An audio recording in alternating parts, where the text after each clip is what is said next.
The world as we know it just shifted on its axis, and while the mainstream media is busy skimming the surface, the real story is buried in the fine print of a broadcast that has intelligence agencies from Washington to Moscow in a state of absolute panic. At 2:17 a.m. Eastern Time, Iranian state television didn't just announce a new leader. They effectively declared the start of a global endgame. We are 10 days into a war that was supposed to decapitate a regime, but instead, it has birthed a monster that nobody is prepared to face. On February 28th, 2026, the United States and Israel launched Operation Epic Fury. It was a massive coordinated strike hitting over 2,000 targets. The goal was simple but world-altering: destroy the nuclear program and remove the head of the snake. They succeeded in killing Ali Khamenei, a man who ruled for nearly 4 decades. But in the vacuum left by that explosion, something far more radical has emerged. His name is Mojtaba Khamenei. He is 56 years old, and he is the son of the man America just killed. For decades, Mojtaba was a ghost, a shadow moving through the corridors of power, controlling the intelligence apparatus of the Islamic Revolutionary Guard Corps. He never held a press conference. He never ran for office. He was a silent architect of the crackdown on the 2009 Green Movement, a man described by those who study him as significantly more radical than his father. And now, he has stepped out of the shadows and onto the throne. His first message to the world wasn't a call for peace or a plea for a ceasefire. It was a direct, calculated slap to the face of the West. While the major networks gave you a one-sentence headline, I've been digging into the full untranslated statement. In Farsi, he used a specific phrase that translates to a slap to America's face that history will never forget. He didn't just promise resistance. He claimed victory. He cited the deaths of American service members and the skyrocketing price of oil as proof that Iran has already won the first phase of this war. His demand is not a negotiation, it's an ultimatum. The complete withdrawal of every single American soldier from the Middle East. This isn't just rhetoric. It's a statement of war aimed from a man who has nothing to lose and a massive military-industrial complex backing his every move. The White House went silent the moment this transcript hit their desks, and for good reason. They expected a regime in collapse, a country fractured by the loss of its supreme leader. Instead, they got a consolidated military state. The IRGC, the most radical and powerful force in Iran, didn't wait for the clerics or the parliament. They pledged their allegiance to Mojtaba first. This wasn't a transition, it was a military coup disguised as a succession. This matters to you because of what comes next. As of this morning, Brent crude oil has surged to $100 a barrel. That is a 56% increase in just 10 days. If you think gas prices are high now, you haven't seen anything yet. The IRGC has issued an explicit warning of an energy war. In the language of the Persian Gulf, that means one thing: the Strait of Hormuz. Imagine a world where 20% of the global oil supply is choked off overnight. We aren't talking about a minor inconvenience. We are talking about a global economic heart attack. Every serious model shows that if that waterway is disrupted, oil hits $180 a barrel, and you are paying $9 a gallon at the pump within a month. This is a chessboard as it stands on day 10. The pieces are moving faster than the analysts can track them. We have a new leader who technically violates his own country's constitution because he lacks the religious rank of Ayatollah, yet he holds more raw power than his father ever did. Why? Because he is a creature of the IRGC. He is their man. And they are currently the ones with their fingers on the ballistic missile triggers. While the world watches the explosions, I am watching the documents. I am looking at the leaked transcripts and the intelligence assessments that show a regime not in retreat, but in a state of aggressive evolution. The United States thought they were ending a threat, but they may have just kicked a hornet's nest that has been brewing for 40 years. Trump responded to this appointment with 4 words: "We'll see what happens." But while the politicians wait and see, the markets are screaming and the casualty count is rising. We are seeing a public humiliation of American deterrence on a global stage. When a sitting president says a leader is unacceptable and that leader is installed anyway within hours, the rest of the world, China, Russia, North Korea, is taking notes. The strategy of maximum pressure has met a wall of maximum defiance. The path to a swift end to this war hasn't just been complicated. According to every major diplomatic source, it has been closed. We are entering a phase of this conflict that nobody's prepared for, a phase where the rules of engagement are being rewritten by a man the world barely knows. Don't go anywhere, because what I'm about to show you regarding the secret communications between Tehran, Beijing, and Moscow changes everything. The architecture of this war is much larger than just two countries. You need to be informed, and you need to be ready for what drops in the next 48 hours. To understand why this transition is so explosive, we have to look at the internal machinery of power that just underwent a violent recalibration.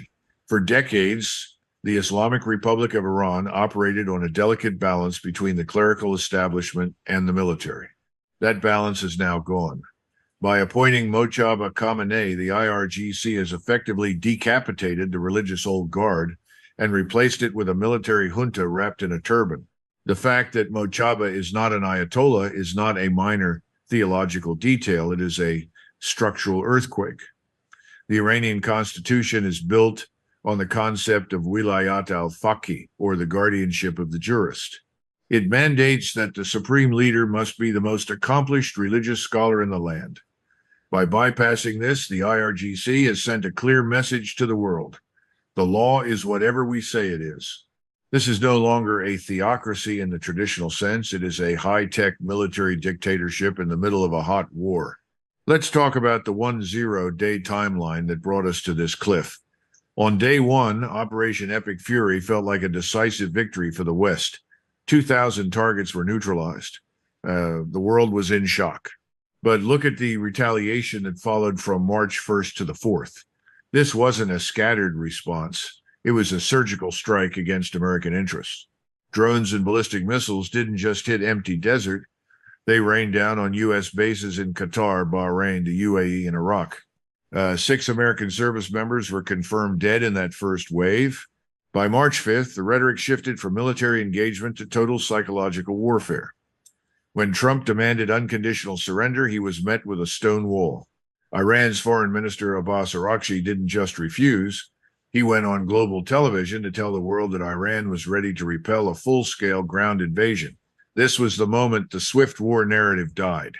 While the White House was planning for a regime collapse, Iran was expanding the theater of operations.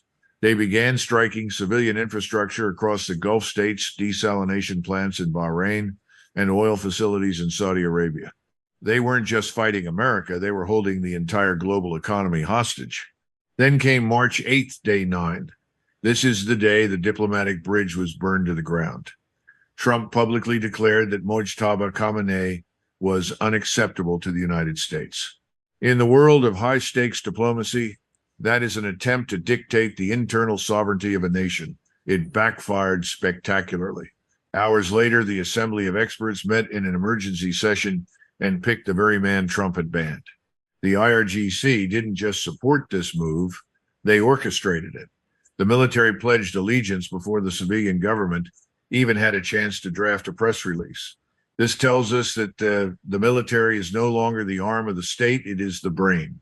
They have installed a man who owes his entire existence to them. Now, on day 10, we are seeing the consequences. Oil prices have soared another 12% this morning alone. The 7th American soldier has been confirmed dead. And according to analysts at Reuters and Sky News, the window for a negotiated peace has slammed shut. But why did the IRGC choose Mojtaba? It's simple: continuity and radicalization.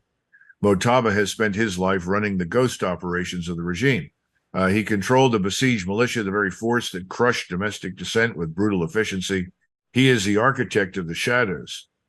By moving him into the light, the IRGC is signaling that they are doubling down on his hardline ideology. They aren't looking for an exit strategy. They are looking for a victory that reshapes the entire Middle East. Consider the metaphor of the energy war the IRGC just declared. If the Strait of Hormuz is a jugular vein for the global economy, the IRGC just put a knife to it. We are talking about 20 million barrels of oil a day passing through a narrow waterway that Iran can mine or blockade with ease. This isn't just a threat to the U.S. military, it's a threat to every gas station in Europe, every factory in China, and every family's heating bill in America. As we analyze the documents from this morning, a terrifying pattern emerges. Mojtaba's first act wasn't to call his generals, it was to send a private message to Beijing and Moscow. This suggests that Iran isn't fighting this war alone. They have an international architecture of support that they believe will protect them from the ultimate consequences of their defiance. We are no longer looking at a regional conflict. We are looking at the first major test of a new global alignment where Iran, backed by Eastern powers, challenges the very foundation of Western deterrence. The epic fury was supposed to end the threat, but it may have just catalyzed the most dangerous alliance of the 21st century. What happens in the next 48 hours is critical. We are waiting for the readout from Secretary of State Marco Rubio's meeting in Tel Aviv and the formal policy statement from the Iranian parliament. These documents will tell us if we are heading toward a ceasefire or a planetary economic collapse. To understand the sheer scale of the crisis we are facing on day 10, you have to look past the smoke over Tehran and focus on the cold, hard numbers coming out of the global markets. As of this morning, March 10th, 2026, the global economy is in the middle of what experts are calling the largest oil supply shock in human history. Brent crude oil didn't just stay at $100, it briefly exploded to $119.50 per barrel. We are seeing price swings that would have been unthinkable 2 weeks ago. In the United States, the average price for a gallon of gas has jumped 50 cents in a single week. In California, drivers are already staring down $5.20 a gallon. This isn't just a jolt to your wallet. It is a massive systemic drag on every sector, from agriculture to aviation. Welcome to the reality of the 2026 Strait of Hormuz crisis. The IRGC didn't just threaten to close the waterway. They have effectively achieved a stranglehold. Ship tracking data shows a staggering 70% reduction in traffic. Insurance companies have pulled protection for vessels in the region, making the risk of transit too high for almost any commercial owner. Let's look at the energy war tactics being deployed right now. The IRGC has issued a chilling ultimatum. Any country that expels American and Israeli ambassadors will be granted safe passage. It's a classic divide and conquer strategy designed to shatter the Western alliance by offering an energy lifeline to those who abandon the United States. They have already started allowing Chinese-owned vessels to pass while striking tankers linked to the U.S. and Britain. The IRGC is using the strait like a tourniquet, tightening it every time the U.S. or Israel increases military pressure. On March 2nd, the U.S. flagged Sten Imperative was struck twice in the port of Bahrain. On March 7th, the oil tanker Louise P. was hit by a drone right in the mouth of the strait. This isn't a blockade of ships, it's a blockade of fear. While the sea lanes are burning, the land is shaking. This morning, sirens are sounding in Tel Aviv and Jerusalem as Iranian missiles continue to rain down. But the most terrifying detail is buried in a seismic report expected this Friday from the CTBTO. There was an anomalous underground event recorded 8 months ago near Isfahan. If that report confirms a secret nuclear test, the entire justification for this war changes from preemptive to too late. The White House is projecting confidence, with Trump hinting that the war is very complete, but his own Secretary of State, Marco Rubio, is currently in a high-stakes meeting with Netanyahu that suggests anything but a finished job. While Trump talks about an off-ramp, Netanyahu is publicly vowing to break the bones of the Iranian regime. We have a massive strategic rift opening up between Washington and Tel Aviv at the exact moment the enemy is consolidating. This is why the appointment of Mojtaba Khamenei is so decisive. He isn't a leader looking for an off-ramp.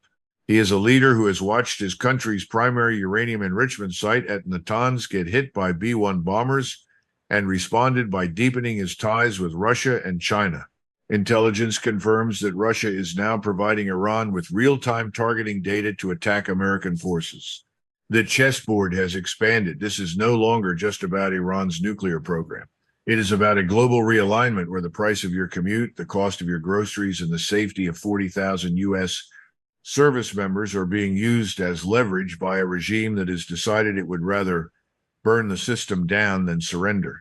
In the next 48 hours, we will see if the energy war turns into a global inflation wave that triggers a worldwide recession. Stay tuned, because the documents dropping tonight from the Iranian parliament will reveal the next move in this high-stakes game of survival. Here is the story the headlines won't tell you. We are witnessing the birth of a new kind of warfare where the weapon isn't just a missile, but the very fuel that runs your life. While the Pentagon reports that Iranian drone and missile launches have dropped by 90% since the initial strikes, do not be fooled by the lull in the air. The battle has simply moved to the sea, and the target is the global supply chain. As of this morning, March 10th, 2026, the Strait of Hormuz is no longer a waterway, it is a kill zone. Iranian-backed forces have expanded their strikes beyond military assets, hitting bulk carriers and cargo ships with surgical precision. Just hours ago, a cargo vessel reported a loud bang and a splash at the very mouth of the strait. This is the IRGC's signature, a gray zone escalation designed to make commercial shipping impossible without a formal declaration of a blockade. While the White House projects an image of mission success, the economic data tells a far more harrowing story. In the last 24 hours, the markets have been a roller coaster of pure adrenaline and fear. Brent crude surged to a staggering $119.50 a barrel before a flurry of statements from Trump managed to pull it back toward the $100 mark. But look at the cost of that stability. Gas prices across the United States have already surged 16% this week alone. For the first time in years, Americans are feeling the direct, painful friction of a Middle Eastern war at the kitchen table. But here is the detail that should keep every strategist awake tonight: the rift. While Secretary of State Marco Rubio is in Tel Aviv claiming the U.S. has denied Iran the ability to use ballistic missiles, the reality on the ground is defiant. Iran's new supreme leader, Mojtaba Khamenei, didn't just survive the transition. He has overseen a fresh wave of cluster bomb strikes on Tel Aviv and drone attacks that killed a civilian in Bahrain just last night.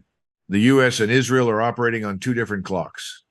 Washington wants to declare the war very complete and exit before the election cycle becomes an inflationary nightmare. Israel, however, is signaling that this is just the beginning. Prime Minister Netanyahu is not looking for a ceasefire. He is looking for a total transformation of the regional order. When the two closest allies in the world can't agree on what victory looks like, the enemy finds the space to survive and evolve. And evolve they have. Intelligence reports suggest that the IRGC has moved its most critical assets into hardened bunkers, making them immune to traditional airstrikes. They are playing for time, betting that the global economy will break before their resolve does. They are watching as major shipping lines divert vessels away from the Gulf, adding weeks of delay and billions in cost to everything from fertilizer to electronics. The most chilling piece of this puzzle remains the looming CTBTO report.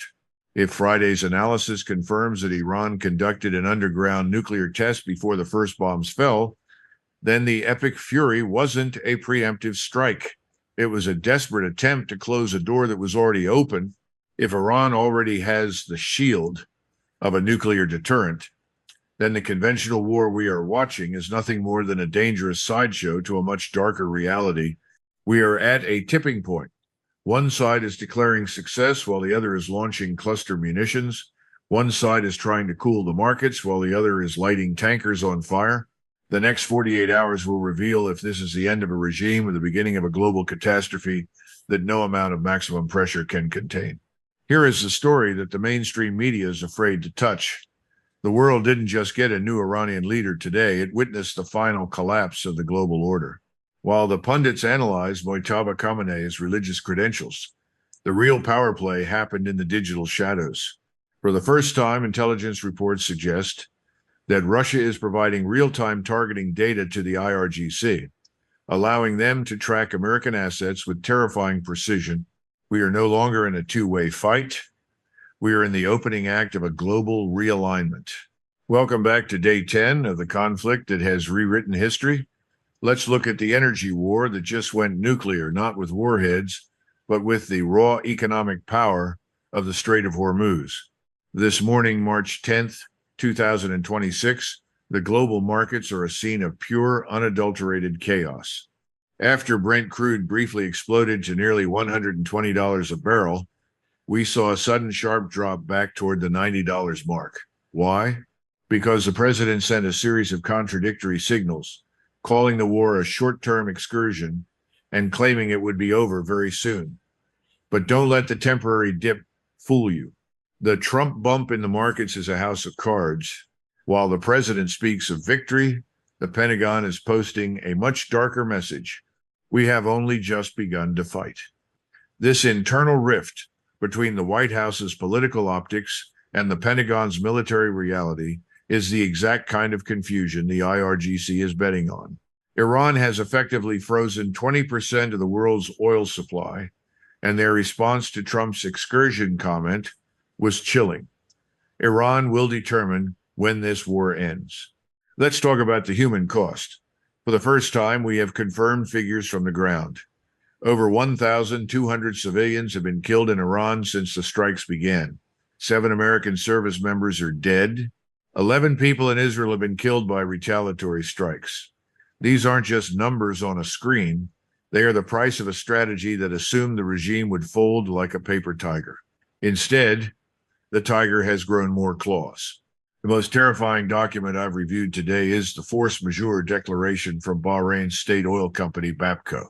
When a national oil giant officially declares that it cannot honor its contracts due to extraordinary disruptions, it is a signal that the regional infrastructure is failing. Desalination plants are under attack. Water systems are being targeted. The war has moved from military silos to the basic necessities of life. And then there is the ghost himself. Mojtaba Khamenei's first act as supreme leader wasn't to call for a ceasefire. He reportedly held a digital summit with commanders from the Quds Force and the Basij, the very men who have spent years perfecting the art of asymmetrical warfare. He is leaning into his reputation as a hardliner, signaling that he will not be the one to surrender. He is a leader who was born in the shadows and thrives in the chaos. We are staring down a Friday deadline. The CTBTO report on that anomalous seismic event from last year is the ticking time bomb in this entire narrative. If it reveals that Iran was already a nuclear-capable state before Operation Epic Fury, then every strike we've seen so far was a failure of intelligence on a global scale. The chessboard is no longer just Iran and Israel. It is a world where China and Russia are watching American deterrence crumble in real time. It is a world where the president calls a war an excursion, while his Secretary of State, Marco Rubio, cancels trips to Israel because the situation is too volatile. We are in the middle of a global deep dive, and the next 48 hours will decide if we are heading toward a new peace or a century of fire and fury. As we reach the final act of this 10-day descent into global uncertainty, we have to look at the cold, hard reality of where this chessboard stands. The initial strike, Operation Epic Fury, was intended to be a surgical removal of a threat. Instead, it has acted as a catalyst for a regime that is now more radicalized, more militarized, and more defiant than at any point in its 40-year history. The image of the decapitated regime has been replaced by the reality of a consolidated military state. By installing Mojtaba Khamenei, the IRGC has not only secured its grip on Iran, but has signaled to the entire world that they have no intention of retreating into the pages of history. They have successfully weaponized the global economy, turning the Strait of Hormuz into a pressure valve that they can tighten at will to extract concessions from the West. Look at the paradox we are currently living through. We have a president in the White House who declared this new leadership unacceptable, yet he is now forced to watch as that very leader dictates the terms of engagement. We have a Secretary of State in Tel Aviv trying to synchronize a strategy with an ally that is prepared for a decades-long conflict, while the American public is staring at gas prices that threaten to trigger a systemic collapse of their purchasing power. The strategy of maximum pressure has hit its ultimate limit. When you apply maximum pressure to a cornered adversary who believes they have divine sanction and the backing of global superpowers like China and Russia, they don't always break sometimes. They explode outward. That is exactly what we are seeing with the energy war and the targeting of regional infrastructure. The next 48 hours are the most dangerous window we have faced since the dawn of the nuclear age. If the CTBTO report confirms that the underground event in Isfahan was indeed a nuclear test, the off-ramp that analysts like Jonathan Panikoff are hoping for will vanish instantly. There is no negotiating with a nuclear-armed revolutionary state that believes it is winning. But there is a deeper lesson here that we must confront. This conflict is a warning that the global security architecture, the rules that have prevented large-scale wars between major powers for 80 years, is fraying at the edges. When deterrence fails so publicly, when a sitting president's warnings are ignored without immediate consequence, the shadow of conflict begins to stretch over other flashpoints across the globe. As we wait for the Iranian parliament's formal policy speech tonight, and as the UN Security Council prepares for a session that will almost certainly end in a stalemate of vetoes, you need to be the one who is informed. The mainstream news will give you the what, but you need to understand the why and the what's next. Is this the moment the world finally pulls back from the brink, or are we watching the first chapter of a much larger, much darker volume of history? This story is moving by the hour, and I will be here to break down every document, every strike, and every shift in the global balance of power. What do you think? Is this the next big global flashpoint that changes everything, or is there still a path to peace that we aren't seeing? Drop your take in the comments right now. Smash that like button if this deep dive gave you the clarity the headlines didn't. And